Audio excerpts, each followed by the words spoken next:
Hello, beautiful people, and welcome back to Oba's Trending Gist, the channel where we serve you the hottest and the most essential stories making waves across the nation. Today, we have a story that is both shocking and deeply concerning, involving one of the Nigeria's most prominent political figure, Mr. Peter Obi. Now, imagine getting a frantic call that a property your family has legally owned for over a decade is being demolished by unknown people with no warning and no valid reason. That's precisely what happened to the family of the 2023 Labour Party presidential candidate, Peter Obi. A building in Ikeja, Lagos, belonging to his younger brother's company was invaded and torn down. Peter Obi himself had to rush down from Abuja to witness the chaos firsthand. This isn't just a land dispute. It raises serious questions about lawlessness and the safety of the investments in Nigeria. We have a clip of him speaking at the site, and this frustration is palpable. Just sit back and take a watch. Oh, good. Thank you. Thank you very much. Yeah. Okay, sir. Thank you. Let's go. Just yesterday, just on Sunday, I came back from the US, and my younger brother told me he urgently wants to see me. And I saw him yesterday on my way to Abuja. He said to me that the land, the company land, Nest Food Limited, the land they own for over 10 years, probably over 15 years, belonging to them, that some people just jumped into it and said they are the owner, that they have cut injunction, and that they are about to start demolition it. I said, okay, we go to court. That they won't demolish it without having proper documentation and everything. But yesterday evening, he called me, said they've removed the roof. They brought 3 tractors, 2,000, demolition everywhere as fast as they can. And I said, no, I'll leave Abuja this morning. Let me go there personally. He said all effort for them to enter there, they've been refused even enter. And they've chased out the people who are living there. So there's nothing they can do.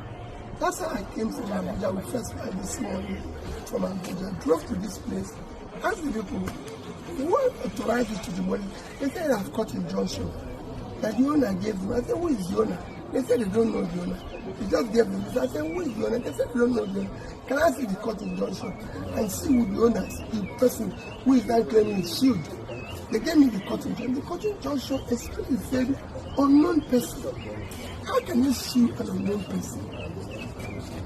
I said the land belongs to you. A land with property. And within yesterday and today, it demolished the property. Look at it. They've removed the roof, they removed everything.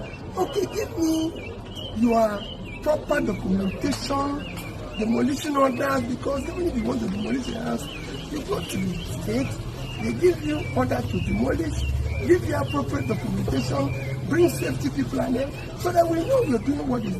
Now, it's only while I'm here now that some people came and said they have safety orders.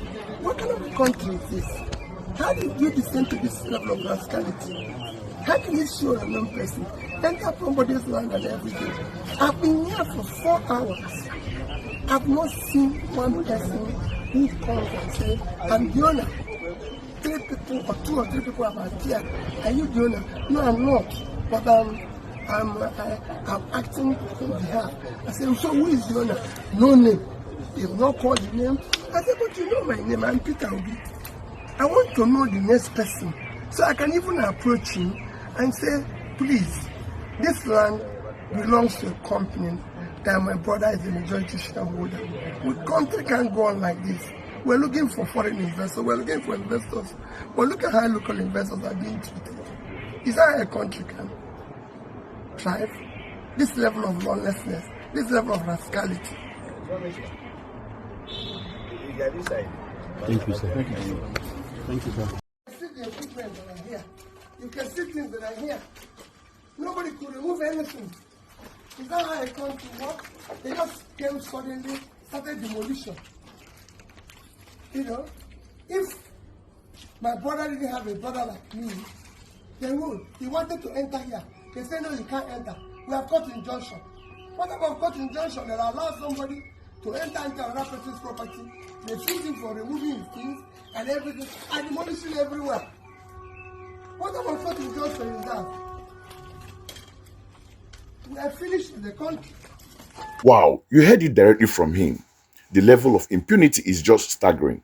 After watching that, I went straight to Peter Obi's official X handle to get the whole story, and the details are even more disturbing.